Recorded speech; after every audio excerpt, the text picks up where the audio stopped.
বাংলাদেশের ভবিষ্যতে যেন কোনো তরুণ প্রজন্ম আর কোনো যেন কখনো যেন রাস্তায় না নামে, এটাই হবে।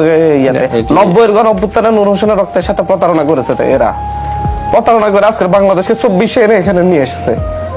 এখন 2000 মানুষ জীবন দেওয়ার পরে আজকে এখনো দেখা যাচ্ছে যে এই দেশ নিয়ে তাদের কোনো ভাবনা নেই। ভাবনা হচ্ছে ক্ষমতায় যেতে হবে, লুটপাট করতে হবে। এক একটা জায়গায় একটা আওয়ামী লীগের নেতাদেরকে সুবিধা দিয়ে টাকার বিনিময়ে প্রতিষ্ঠিত করে রাখা হচ্ছে। ছাত্রের ফরিদগঞ্জে আওয়ামী একটা প্রধান শিক্ষককে রাখার জন্য ছাত্রদের গায়ে হাত তুলছে, একটা স্টুডেন্টকে কালকে কুফাইছে ছাত্রে, যা আওয়ামী লীগের বিরুদ্ধে মামলা দিয়েছে। সেই মামলা আওয়ামী লীগ নেতাদের বিরুদ্ধে দিচ্ছে, তুলতে বলছে, তুলতে রাজি হয়নি কেন? সেটা এখন ঢাকাই।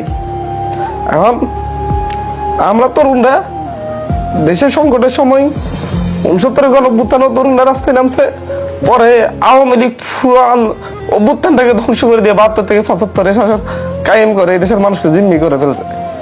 90-এর গণ অভ্যুত্থানে 9 বছর সংগ্রামের পরে দেশের মানুষ নূর হোসেনের মতো নতুন দেশ দেখবে, নতুন স্বপ্ন দেখবে। নূর হোসেনের মতো একটা লোক বুকে পিঠে লেখা লিখে সরেজার নিফাত গণতন্ত্র মুক্তি ব্যাগ লিখে গুলির সামনে দাঁড়াইছে, নিহত হয়েছে।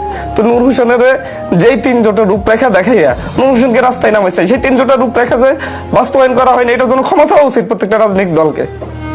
নূর হোসেনের রক্তের সাথে প্রতারণা হয়েছে।